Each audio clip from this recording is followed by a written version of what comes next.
Hey guys, what's up? Today I'm going to be doing something a little bit different for my channel, and I'm actually going to show you guys how to make some recycled HDPE coasters. These are pretty simple to make, and you can use a lot of simple tools that I think most people have lying around their house. But before we start, I want to just kind of go over everything that you'll need to actually put these together. First off, you're going to want some HDPE. And the way you'll know it's HDPE is if it's got this 2 on the bottom, and occasionally it will be labeled HDPE. Not always, but mostly just look for that number 2.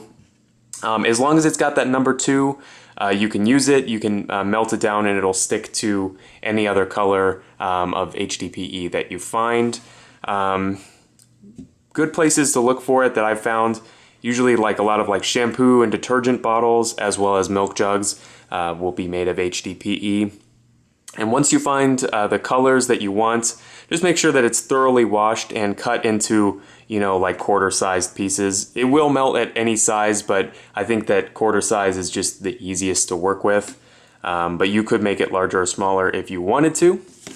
Next up, you will want an empty can. This one obviously isn't empty because I'm currently using the empty one out in the garage right now.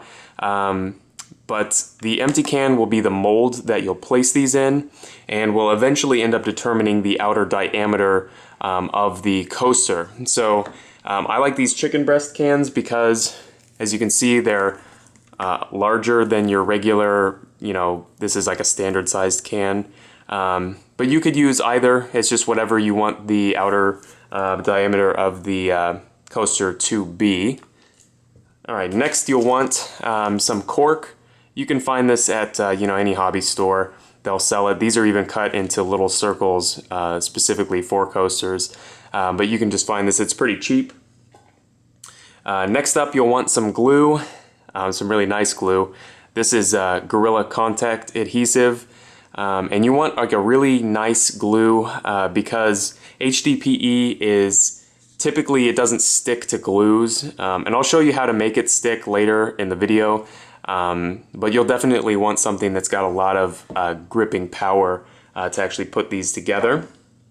Next up, you'll want some sandpaper. I use a range of about 80 to 800 during this project, and you'll want everything in between. You will also want a couple of these bar clamps. The more the merrier with those.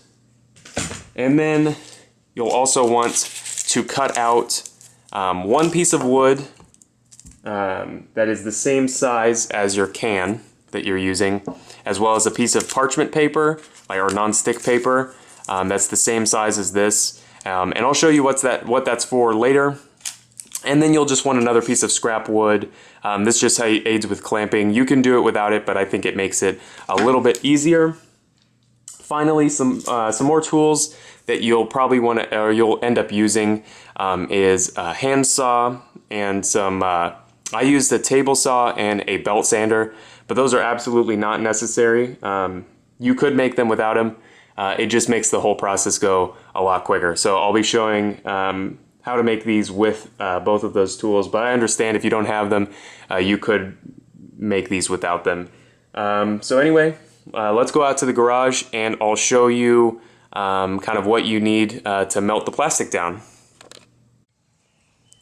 Alright, now that you're out in the garage, I've got my toaster oven set to 350 degrees. That's the melting point for the HDPE. And you won't want to go any higher because you can potentially burn the HDPE. All the research that I've done on this pretty much says that no toxic chemicals are released when you keep it at 350 degrees, but if you do go higher, you can potentially burn it, which can release some toxic stuff. Let me go ahead and show you how I'm doing it. I'll take it out. So I've got the tin can open and cleaned, and then I've just placed the HDPE in there, and as you can see, it is melted. It's kind of hard to tell, but it is melty. And it never gets 100% liquid, or it shouldn't. It'll usually stay as kind of like a goopy consistency, and that's good. That's what you want. And pretty much just leave it for a long time, let it cook basically all the way through, melt all the way through it.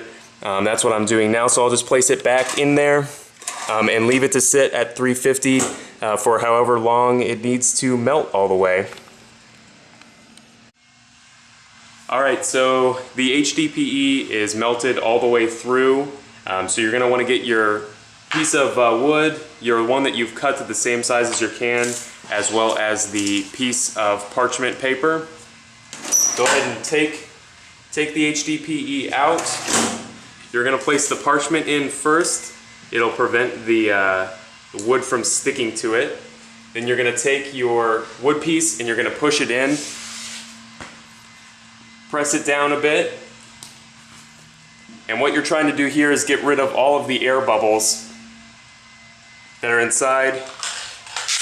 Then you're going to grab your clamp.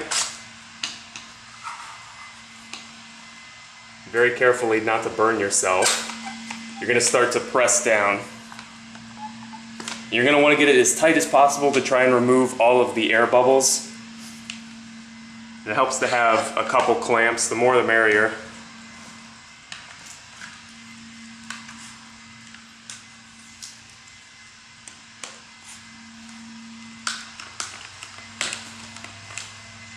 Alright, so this is pretty good, and then from here what you'll want to do is just let it cool.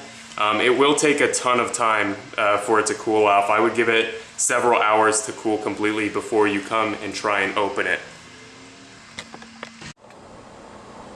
Alright guys, as you can see, I've given it some time to cool down. I gave it about a day, and all that I've done now is remove the clamps. I pried off the top piece of wood with a screwdriver and then just peeled the can off the outside. And as you can see, it's all one piece now. There are a few, I guess, air pockets, but for the most part those don't really matter whenever you're making these. Obviously they're going to be there because we're not using like hydraulic press or anything to press all of the air bubbles out of this while it's cooling. So next thing you're going to do is just go ahead and cut them into thin sheets. I think we do about 1/4 inch.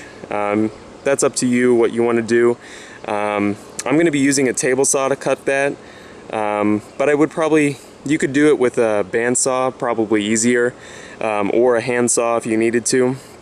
I would show that, but I don't want the safety police to yell at me for not having a blade guard on my table saw. So anyway, I'll come back to you whenever the slices have been cut.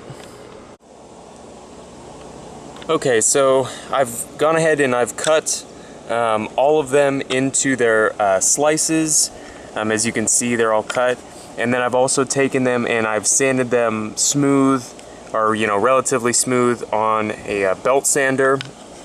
And from here, what I'm going to be doing is sanding them with progressively higher grit sandpaper until they're kind of polished almost.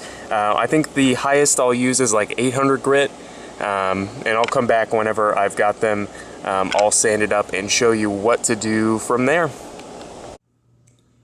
Alright guys, I've sanded the surface of my last 2 coasters smooth, and I only did one side of each one. So as you can see on the back here, you can hear it's still really rough. And that's just to help get the glue to stick to the HDPE, because not a lot of materials will want to stick to this very well.